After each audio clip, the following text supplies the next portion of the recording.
welcome to another edition of the Roundball Ramble podcast. I'm your host, Corban. Follow me on Twitter at CorbanNBA. This is a Sports Ethos presentation, so check out Sports Ethos on Twitter at Sports Ethos, online, sportsethos.com.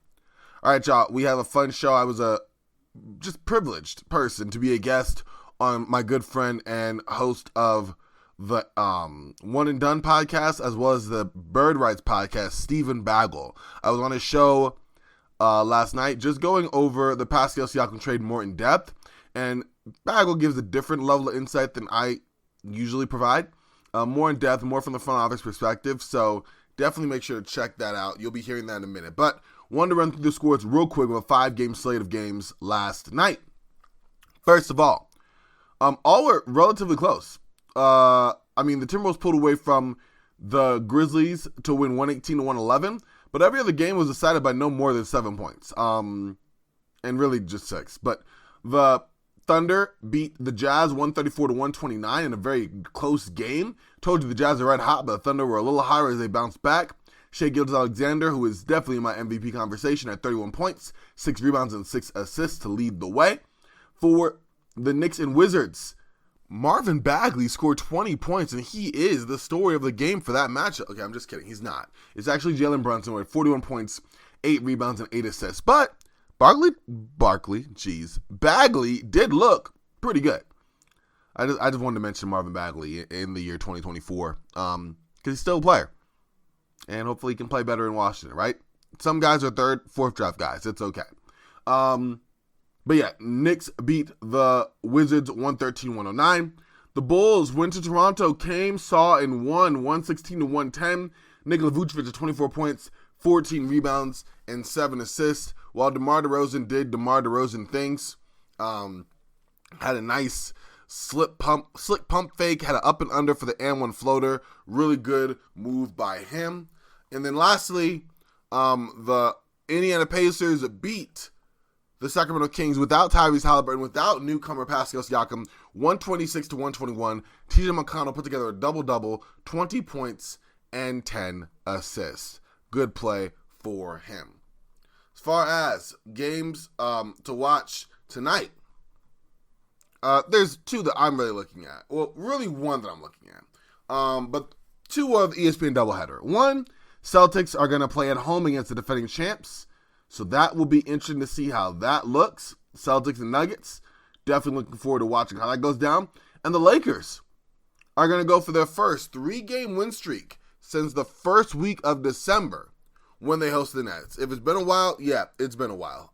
The Lakers have just been so up and down. The NCAA tournament fallout was rough, but they have a chance to redeem themselves. But let's go into all the other games that are happening tonight. So, 76ers and Magic. We're playing at 5 o'clock. This is all Colorado time, is where I'm at. The Spurs will be playing the Hornets. The Hornets are actually favored in that game. 1, because Victor Wembanyama will not be playing. 2, because the Hornets are at home, but we will see what happens. I already mentioned the Nuggets and Celtics clashing at 5:30. That will be a must-see game. That will be fun to watch. The Hawks and the Heat will play at 6 o'clock. Let's see if the Hawks can keep, off the high they have off that DeJounte Murray game winner against the tough Miami Heat squad at home. The Suns will be playing the Pelicans on League Pass. That is your League Pass game night to watch, people. That will be a very, very fun game. Pelicans host, and we'll see how they stand up with the Suns at Big 3. Also, a couple hours later at 8, the Pacers will be playing the Portland Trailblazers. Trailblazers coming off of a tough win with Anthony Simons game winner 2 nights ago. The Pacers on the second half of back-to-back. We'll see what happens. Mavericks and Warriors have been postponed. We did talk about that already. But they, due to the unfortunate death of their assistant coach, they will not be playing. And the Nets and Lakers will close out the night at 8:30 tonight. So a fun 7-game slate of NBA basketball. A few games that are definitely on my must-watch list. 2 of them on ESPN. 1 of them a fun League Pass game. We'll see how that goes, because last time I did this on this show and said a couple of ESPN games and a fun League Pass game, all of them trying to be blowouts. It was Blowout City, and I was not a fan. So we'll see how that goes. All right, y'all, but that's it for the update portion of this show. Please make sure to check me out on Twitter at CorbanNBA. Check out Sports Ethos on Twitter at Sports Ethos. Online, sportsethos.com. If you want to know my name, CORBANNBA. That's how you can find me. Sports Ethos, SPORTSETHOS. Also, got a plug. I am fortunate to work with such amazing, talented basketball folks on Swish Theory. Follow them on Twitter at Swish Theory or swishtheory.com. I contributed as well, put together a lottery big board 1.0 that is really, really good work from everyone involved, including yours truly. I think you'll enjoy it. It'll get you a nice little primer into the top of the 2024 draft class and just where they stand in a really cool mock. So definitely, not even a mock, I'm sorry, I said it, a big board. So definitely make sure to check that out. I'll try to have the link in the description of the show, but at Swish Theory, great work just being done all the time over there. Great podcast, Ross Reconstruction. And they also have a really good lottery big board 1.0 that is out right now. So check that out as well. All right, y'all. Sit back, relax, and enjoy Steven Bagell and myself talking about the Pascal Siakam trade and all the details that come with that. I'll get back to y'all once the weekend passes, y'all. Y'all take care. What's going on, party people? My name is Steven Bagell, and this is another episode of the Bird Rights Podcast. Now, you may be listening to this on the Bird Rights feed. You may be listening to this on the Roundball Ramble feed. But I am here with Corban Ford. As you guys know, Corban is a very frequent flyer on Bird Rights. And obviously, if you're listening on the Roundball Ramble feed, you obviously are familiar with Corban and listen to his work as well. So, yeah, we are here today because there was a huge trade in the NBA yesterday. Probably the biggest name that we could anticipate being traded by this year's trade deadline. For mostly the last two trade deadlines has happened. Pascal Siakam is an Indiana Pacer. So, Corban, before we get into everything, first of all, how are you doing today? I'm doing good. Tired. Very tired. But aside from that, no real complaints, I guess. Except I ball with you as always. Yeah, well, it's almost Friday. So, we saw, I think it was on Tuesday night, I suppose, that Shams Charania tweeted that, the Pacers and the Raptors are in pretty heavy talks for Pascal Siakam. And then Jake Fisher from Yahoo posted an article on Wednesday basically saying, it's actually a surprise to a lot of front office executives that the trade hasn't already happened. Within 2 hours of that article, a friend of the pod, Jake Fisher's article, the trade did in fact happen. Woj was able to beat out Shams on this one. And Woj is the first one to tweet it out. But anyway, the tweet comes across. It was Pascal Siakam to the Indiana Pacers in a 3-teamer. It was Kyra Lewis coming from the New Orleans Pelicans into Indiana Pacers cap space. And then because they are, let me get in the little nerdy front office stuff in a second. It was Kyra Lewis. It was Bruce Brown Jr., who was basically the salary matching aspect of it, and Jordan Nwora, and then 3 first-round picks. 2 2024 first, 1 being Indiana's own, so figure that's going to be within the 15 to 20 range. I believe it's currently 17, but it's tied for 17, 18, 19, so within that range. It was another 2024 first-round pick where essentially it's the lesser of 4 different teams first. It's really going to come down to who's better between OKC and the Clippers, and whoever has I suppose that would be lowest pick, not highest pick. The lowest pick whoever has a better record between the Clippers and Thunder that's whose pick they get. And then there was a 2026 top 4 protected pick. Mm-hmm. So, Corban, what was your initial reaction when you saw this trade transpire? I was a bit shocked by the return, even though we knew the Raptors had zero leverage in this situation, right? Even though we knew Pascal Siakam was going to be traded, extension didn't look likely. Usami Ujiri definitely looked like he favored the future of Emmanuel Quickley and Scotty Barnes, right? And so you knew that there was going to be a trade done, and that more than likely, Siakam was going to get a whole lot back in return. But even then, I mean, you basically did it for roster flexibility, financial flexibility. Like, Bruce Brown is a good player, but not a good fit for this team. You went from all these 6'9" guys to all these like 6'5", 6'6" guys.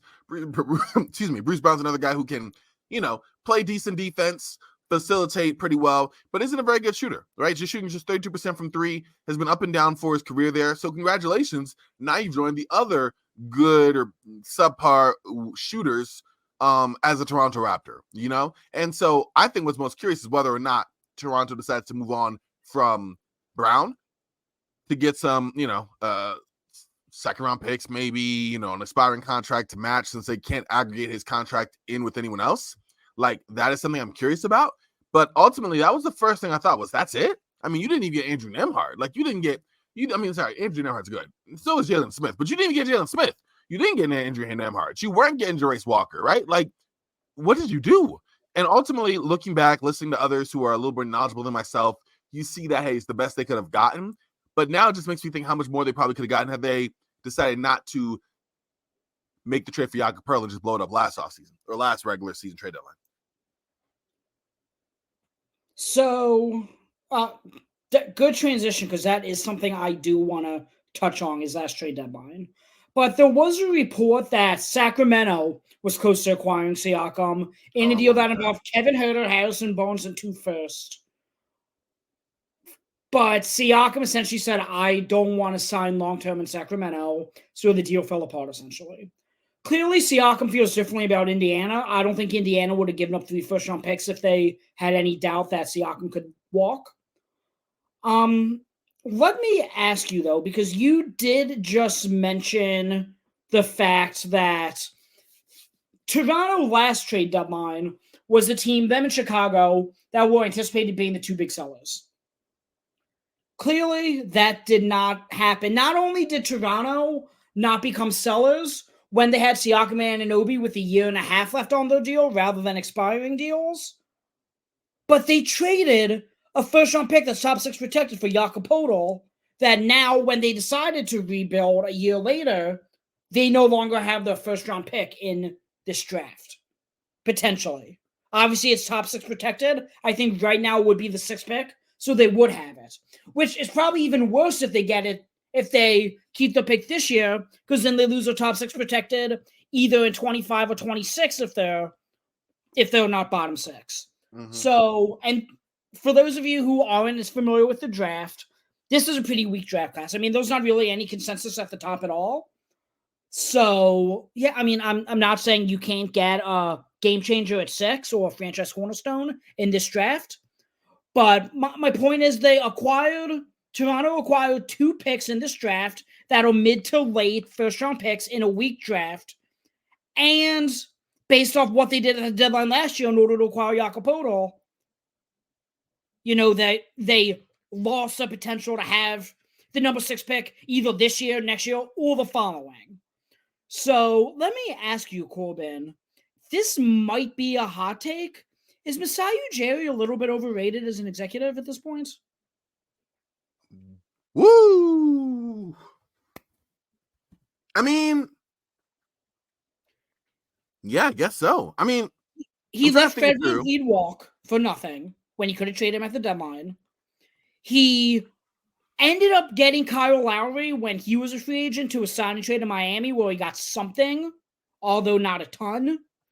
And instead of pivoting last year when he knew they weren't going to do anything, make in terms of like the play-in of the playoffs, he kept Pascal Siakam and OG Anunoby when they had even more value because they had the extra year on their deal.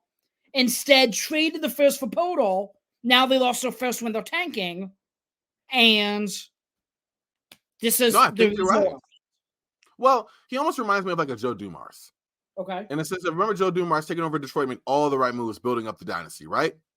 Got the championship, and then it all fell apart, right? Whether it was, moving on from Ben Wallace or thinking, hey, we can, prioritize flexibility by moving, our prize player in Chauncey Billups for expiring contract Allen Iverson to then make a play for Ben Gordon and Charlie Villanueva. But like it just, the wheels fell off. Austin Day in the draft, like he did good up to a point, reached the peak, then the deer, and then fell off.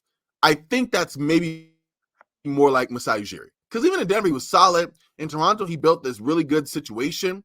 And the sustaining of that has not been something he's been good at. And certain GMs, I think you have to look at through a lens of, okay, they're good for a rebuilding project. They're good for sustained excellence. Like Mitch Kupchak, for years I thought was good with like keeping pieces around for your cornerstone players, your Kobe's, your Shaq's, your Kobe's, your Paul Gasol's. But when it came to like rebuilding or between the margins, those are some rough years. Like Mitch Kupchak was not good there. You see him in Charlotte, like some rough years. So I think it's more of that. But because people hold Usai in such high regard, I guess I'm gonna have to agree with you on that. Not only would I say Masai might be a little overrated based off the past few years, I think Kevin Pritchard, the Pacers president of basketball operations, is extremely underrated. I mean, Yeah. he was able to take this team without even bottoming out and make them a potential contender in the East. I mean, between getting Halliburton for Domantas Sabonis and being able to get Siakam without giving up Mathurin or Jarris Walker or Nembhard or Obi Toppin or Jalen Smith. He was able to retain all those guys and still find a way to get Siakam. I mean, I think Kevin Pritchard has done a hell of a job with how little he had it. Like, do you remember when they traded for Paul George and he got Sabonis and Victor Oladipo and everyone was counting him, saying, oh, that was an awful haul for Paul George? He got substantially more. I do. You're right. That was what 20... And Victor Oladipo and Domantas Sabonis both became multi-time All-Stars for the Pacers. 2018. Yep. And then obviously Sabonis turned into Halliburton. Oladipo obviously had the injury and he wasn't. Him in Indiana wasn't really sustainable. So, given what he's had between the Paul George situation, between the Oladipo situation, between the Sabonis and Miles Turner fit, I think he's done, Kevin Pritchard, an excellent job in Indiana. Yeah. I mean, he set the table for this, you know? And I point this out, whether it was, the renegotiation extension for Miles Turner, where he got his money up front, a lot of it in a year where they weren't going to use cap space, and now it declines in a spot where they have the money, right? The prudency in making the trade for Tyrese Halliburton, having him in fold, Jarris Walker, I think the verdict's still out. But aside from that, like other things in between the margins, no, like this has been built through him and it's been really well done. So something interesting I read on The Athletic, Sam Amick from The Athletic said basically Golden State made a push for Siakam. Siakam didn't want to go there, which I don't know if that's just Siakam doesn't want to, he might not have as much of a featured role as he would in Indiana, or Indiana, even though they have Halliburton, Siakam could be more of a star, or if that's just an indictment on Golden State's a mess. As much as beautiful as it would be to live there, and as great as the culture is, Bob Myers left for a reason. I think Golden State could be a sinking ship, and I don't know if I want to resign there long term. So I thought that was interesting that, Siakam didn't really have that. He chose a city like Indiana to basically go to over Golden State, essentially. Yeah. That's wild. I mean, but again, maybe he sees the ship be sinking, right? He saw Bob Myers get out. He's like, hey, like, I see the situation. I don't like my fit there. I don't like it also. I mean, lack of shooting overall. Like, yes, you'd be a secondary scorer, but then you're in like the Andrew Wiggins mold because it does flow around Curry. And you don't have a lot of outside shooting, so you go into a Toronto, basically, there. I agree. I didn't think he was smart for turning down Sacramento, if that's indeed what he did. But for Golden State, the fit wasn't great. So before we continue on Siakam, let me just kind of get into my nerdy cap front office CBA type stuff. This is what we come for. So, first of all, I love how the Pelicans just swooped in here and found a way to get under the luxury tax at minimal cost. The Pelicans have never paid the luxury tax in franchise history. And the fact that, we'll throw in Kyrie Lewis second round pick just to get under the tax. Easy business. I just thought that was funny. But the way this deal was structured, everyone anticipated on Tuesday night when Shams reported they were close on a deal that it was going to be Bruce, and it was tweeted out, I believe, that Bruce Brown was the guy the trade was centered around rather than Buddy Hield. Mm-hmm. So to make the math work, everyone assumed, okay, it's going to have to be Bruce Brown, Jalen Smith, and Nuara, or it's going to have to be Bruce Brown and Obi Toppin, essentially, with the picks. So when Jake Fisher reported, it's Bruce Brown and Nuara had been discussed, I'm thinking, who the hell's... Then it has to be Jalen Smith by default. Then the deal gets tweeted out, Kyra Lewis is going to Indiana. So typically, when a player gets traded to a team like Kyra Lewis, Indiana, he can't be aggregated with other players. For this reason, Indiana is a cap space team. So they took Kyra Lewis in cap space. When a player is taken into cap space, he can be aggregated with other players if that team took him in with cap space, essentially, rather than an over the cap team. So because Indiana had cap space, that was how they were able to aggregate Kyra Lewis into this deal. So I thought that was fascinating. The other thing I found fascinating is that when the Raptors traded OG Anunoby to the Knicks, Precious Achiuwa went in a separate deal. Basically, it was one big deal, but they broke it up into two, where Precious Achiuwa formed this trade exception for Toronto, which was, I don't know, 3.5, 4-ish million. What Toronto basically did is they took Jordan Nwora into that trade exception as a separate trade and took Kyra Lewis and Bruce Brown for Siakam, essentially, which formed a $10 million. They basically turned a $3 million trade exception into a $10 million trade exception just by, basic cap gymnastics. So, fun caveat. I just called Masai Ujiri underrated, but that was a nice little overrated, but that was a nice little savvy move that he made there. That was a good breakdown. That was a good breakdown of the creation behind the scenes. So, that's how it went down. It was the most efficient way for all three parties. Pelicans get under the tax. Raptors get a $10 million trade exception plus the picks. And again, I don't know how Indiana was able to pull off keeping Jarris Walker, Benedict Mathurin, Andrew Nembhard, Obi Toppin, and Jalen Smith. I anticipate Indiana making another move, given Toppin's about to hit free agency, given Jalen Smith might be a luxury at this point, given they already have Miles Turner, Siakam, Isaiah Jackson, Obi Toppin. I don't think Indiana's done yet. I do anticipate another move being made. One other interesting caveat I noticed, John Hollinger wrote on The Athletic that Bruce Brown was already unhappy in Indiana. So he's only played what? That was interesting. Yeah, that was interesting to me. So let me ask you, does Toronto trade Bruce Brown? Yeah. I agree. Next question. No, I'm playing. I agree. It's just like, it's one of those things where you can get something for him. Right now, does he fit your system? No. Are you going to bring him back next season? No. Like, I could see maybe if you wanted to decline the team option, work out a longer term option that's cheaper for you, but I don't see where he fits in Toronto in that way. Like, he'd be a good piece, but Bruce Brown would be a solid piece anywhere. So those are my thoughts. I definitely think it's something where,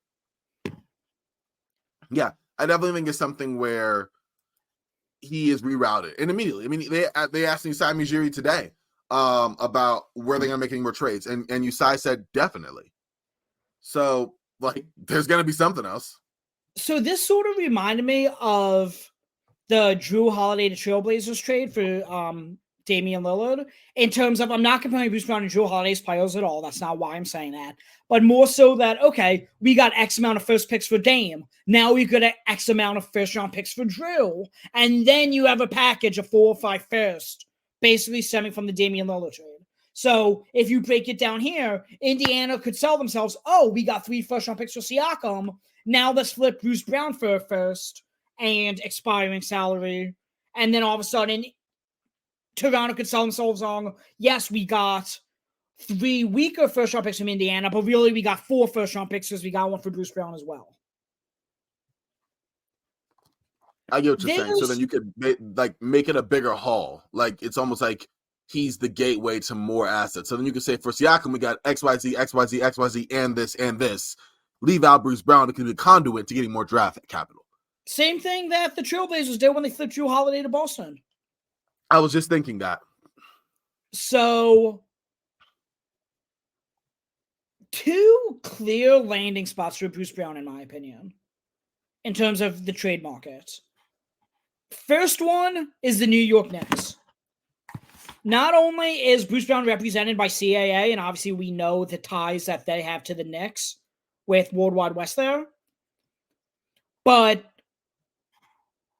when I did the OG Anunoby emergency pod with Chris LeBron, and we talked about Anunoby being traded to the Knicks, I basically said the Knicks almost have to use that Evan Fournier expiring salary to salary match in a trade this year.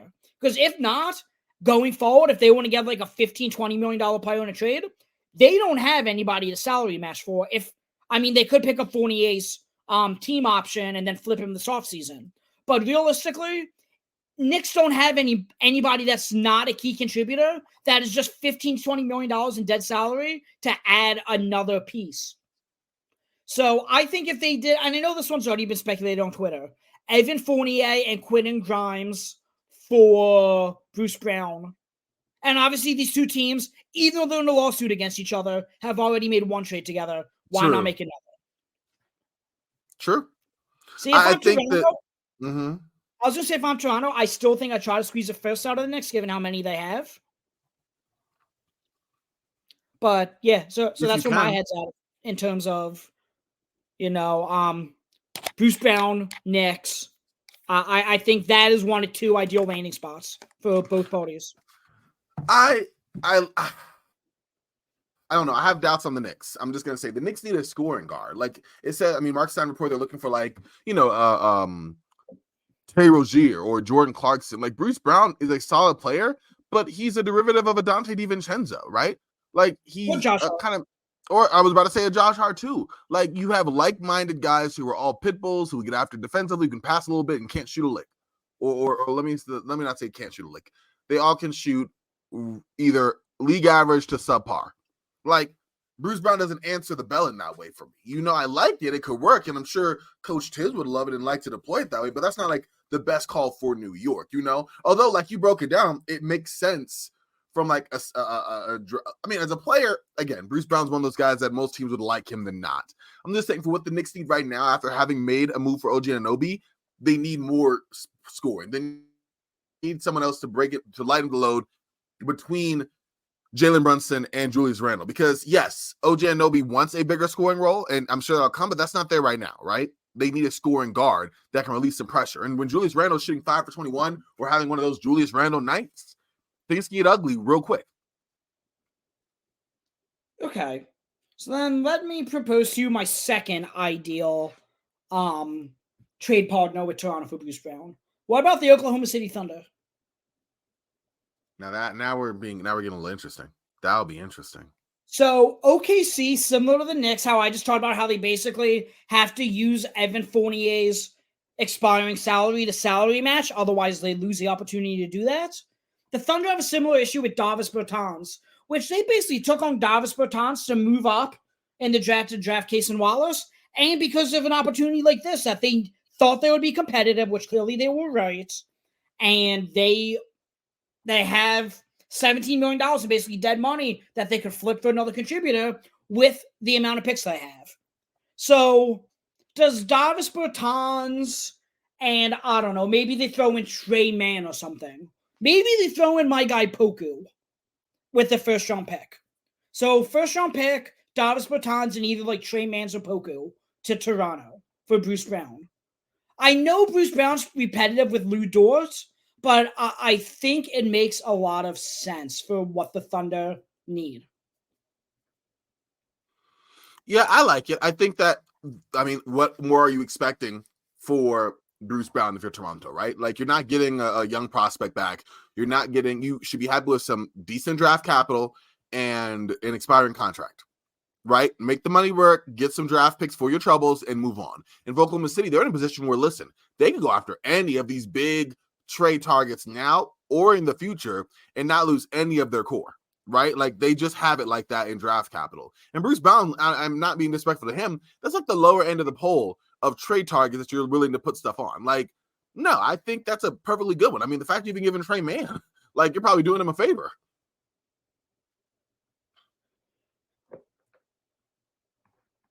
So, let me see.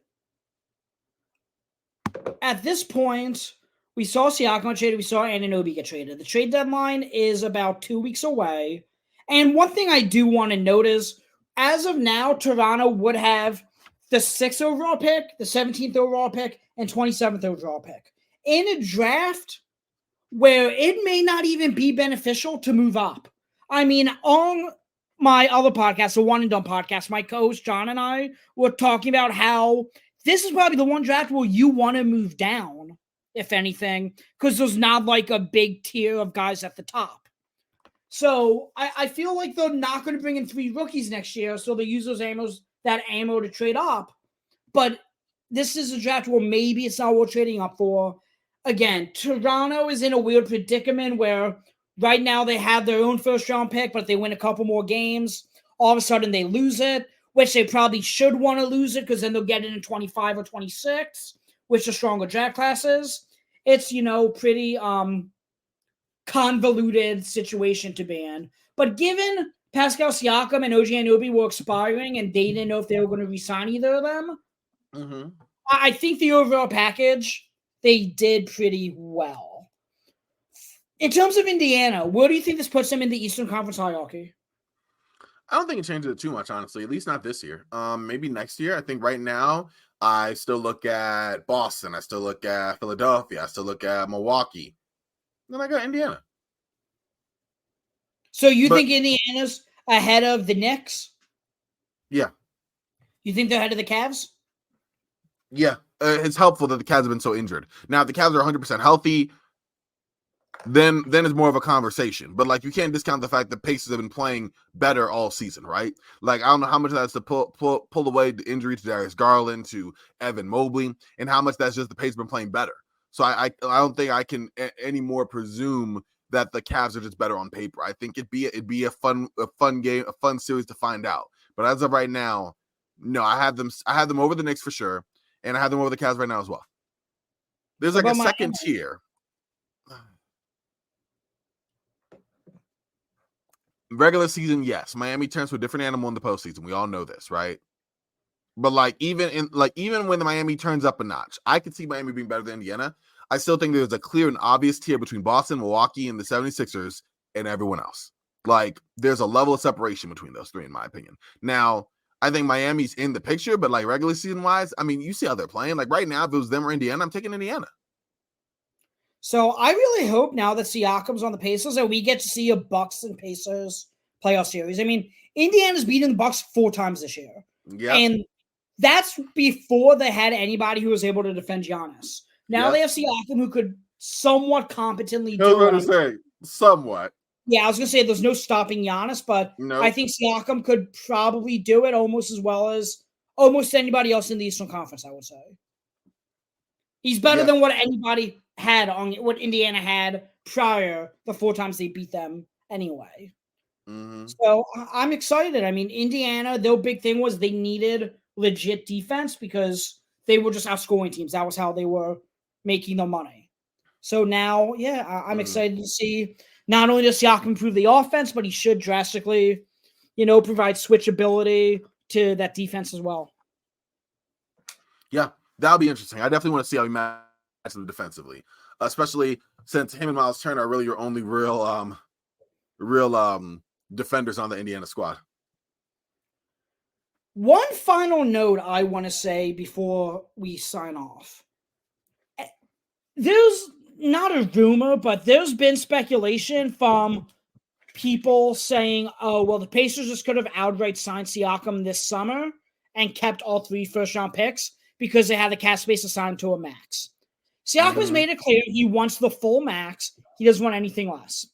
if he's signed with the Pacers, obviously he's not Supermax eligible anymore because he was traded from Toronto. But if he wants the full regular max for 5 year, Indiana could now give it to him. Before they were only able to do a 4-year max with 5% raise instead of 8% raises, I believe. So not only is he making more money and getting a 5th year out of it, but for Indiana, everyone said, oh yeah, they're the cap space streets on Siakam. No, they didn't. They could have, in theory, made the cap space, but it would have required declining Bruce Brown's team option, renouncing Obi Toppin, and waiving TJ McConnell because he's on partially guaranteed.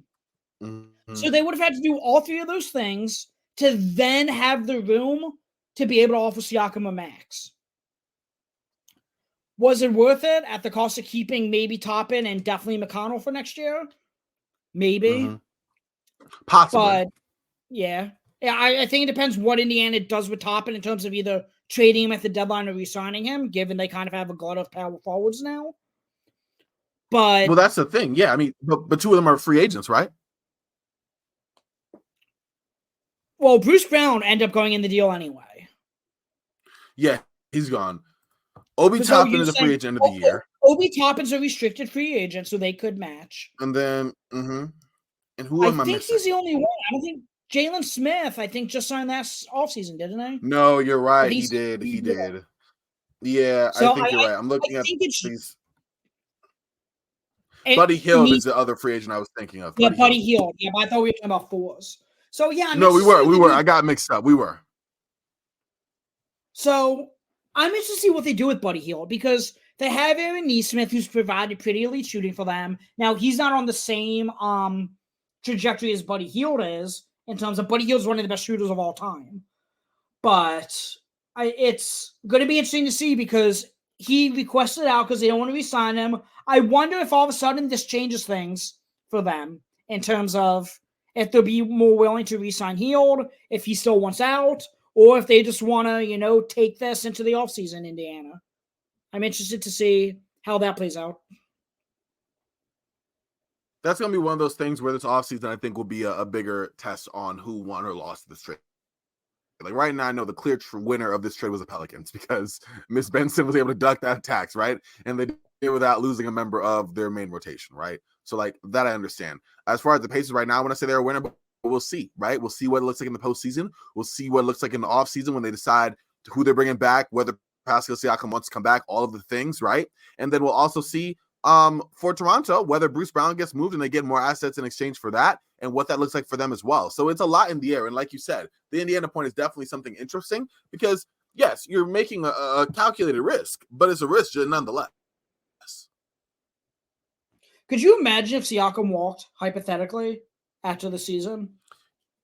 Yeah, I think it's not at all the same, but I remember when the Lakers made a trade for Ramon Sessions. He's going to be the point guard of the future. And he had a couple of good games for the Lakers, fresh off the trade deadline. Everything looked great. Then we realized, I realized a little bit after that, wait a second, the guy can't actually shoot. Then he went and played the first round against Denver and horrible shooting. Then the second round, like they were gone. And then Ramon Sessions didn't necessarily like his LA experience, and he was gone. You trade Derek Fisher, who at the time was decrepit but serviceable. And I think it was some draft capital, I forgot, but you traded for a guy that you were putting all your eggs in the basket about him being a younger guy, being able to kind of be that player for the Lakers moving forward, and it did not happen. So I could see it's not out of the realm of reality, right? Like, no, it doesn't work out. It's not a great fit. Right now, everyone's saying the right things, but most of the time in these trades, people say the right things, and then we see what actually happens on the floor. So it would be crazy. I got to say on a 1 to 10, how shocked I would be is like a 3. Just because it's always a possibility, right? But I let me say a 5 because I still would be shocked. But So the issue is with Siakam leaving is that not only is Indiana the only team that could offer him that 5-year max that we talked about, but aside from the Sixers, it's all Utah and Orlando maybe and Detroit. Like there's not any San Antonio. There's not really any contenders with cap space. As a Sixers fan, I don't really know what Daryl Morey is preserving this cap space for this summer. I really don't. Kawhi signed an extension. I mean, maybe making a run. Maybe he. So unless it's I'm Paul sorry? George, I said Siakam's likely staying in Indiana. Kawhi signed an extension. So unless he thinks that he could retain Paul George or LeBron James, which both aren't going to happen, I don't know what he's saving his cap space for. I mean, I would think making offseason trade, whether it is Zach LaVine, however ill-fated that may be, whether he wants to wait out Pascal Siakam. I mean, I'm sorry, Daryl Morey's been in charge of James Harden for 2 years, where James Harden is demanded to trade out the blue, right? Like, Daryl Morey is no stranger to superstars changing their minds. What if we sign James Harden with a cap space? I mean, James Harden said that he wants to stay in Los Angeles and retire as a Clipper. He said that about the Sixers too. That's why I said that, I know. Then he said he'll never play for an organization. Right? So, yeah, well, we'll have to see in terms of what the Sixers do with that cap space, because all of a sudden this free agency class has pretty much dwindled away. It doesn't seem like Anunoby's going to leave the Knicks either. So, very few options in terms of free agency. So maybe they decide to go after a trade. There's 3 guys I'm looking for the Sixers for the deadline. Again, I don't want to go on a Sixers tangent on a Pascal Siakam emergency pod, but DeJounte Murray is my number 1 target. Jeremy Grant is number 2, and Malcolm Brogdon's number 3. I think if Sixers got any of those 3 guys, they'd be in pretty good shape. Yeah, I think that those are all solid selections. DeJounte Murray. Yeah, actually, DeJounte Murray would be good in Philly. Like I was thinking, you're right, because then Tyrese could just focus more on scoring, being the guy he is. Like DeJounte Murray can kind of play off of that action with them, be a guy who can make his own shot as well. Defensively, hopefully dial up a little bit more because he definitely lost a little bit of that in Atlanta. And yeah, just see what happens. I think that'd be interesting. Yeah, and everyone's talking about DeJounte to the Lakers. People are talking about DeJounte to the Lakers. Mm-hmm. But I just don't see it. I don't see a path. I really don't. I mean, I could see like the roster construction for it, like a trade if it was Rui Hachimura or whatever, or D'Lo, but I wouldn't want to do that. Like D'Lo's been just fine. But Atlanta, the whole point that Atlanta wants to trade Murray is that they're going to be in luxury tax hell. So why they could take expirings from the Sixers and probably get 2 first-round picks from the Sixers, as opposed to the Lakers who only give 1 first-round pick and guys that aren't expiring like Hachimura and D'Lo. Well, that's if the Sixers decide to give 2 first-round picks. Yep, that's fair. They may not value DeJounte that much highly, And for the Lakers, I'm not saying it's a good fit. I personally don't think it is. I would just rather have D'Lo. Like DeJounte Murray's defense has not been great in Atlanta. Like, it's just not. Like, is he a better defender than D'Lo? Yes. Has he been one? No, not in my mind. Or not. No, yes, he's been a better defender than D'Lo. But you know what I mean. Has it been marginally the better for the cost of trading the 2? No, not in my opinion. But I get what you're saying, absolutely. But I think for Atlanta, it's the mix that they're in luxury tax hell and they are as bad as they've been. If they were better, then it would just be the price of doing business, being a successful team or a semi-successful team in the East.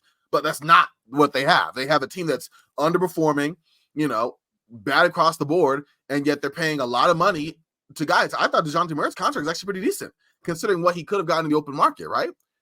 But at the same time, he would have got it from Orlando, which I think will be a good trade fit for DeJounte Murray. I still like the idea of San Antonio and Atlanta kind of undoing that DeJounte Murray trade, where Spurs basically give Atlanta the 2 first-round picks back with like maybe Doug McDermott and Cedi Osman to salary match. And Atlanta just gets the picks back and basically undoes the trade. So, okay. We're starting to go off on a little bit of a tangent. So, I think in terms of everything with Siakam to Indiana, I think we pretty much covered it from a front office aspect. So, Corban, where can people find your work? Man, aside from me hopping on the show with you, follow me on Twitter at CorbanNBA, CORBANNBA. Roundball Ramble drops every day. If you listen to this and you've heard this amazing show, I gotta get Steven actually on. You'll be hearing Steven. Steven, I'm letting you know this now, on a separate show, just as my front office expert, to talk about the trade deadline on a more holistic note. So that should be something sometime in the future.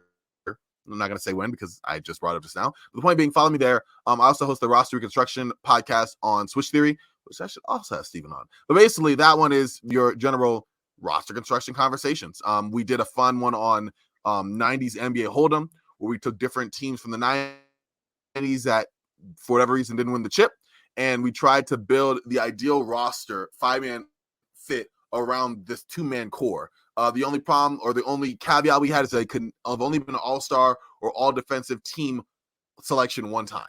So that's led for a lot of interesting discussions about fitting around, okay, how would you fit a team around Gary Payton and Sean Kemp?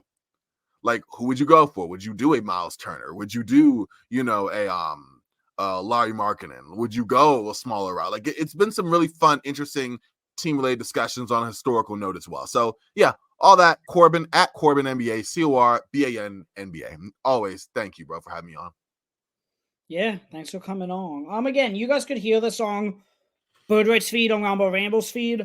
I do want to do one episode leading up to the trade deadline. Unfortunately, I am not doing the mock trade deadline this year. Obviously, it's a little bit too late. It's already January 18th. We usually start that the first week of January, Corban. True. So because I have one final bar exam to take in February, I didn't have the time to line it up this year. So what I'm thinking of doing is a trade deadline primer, maybe get Corban on. We record for 2.5, 3 hours of primer, split it up into multiple episodes, and then after the trade deadline, we'll see how we did.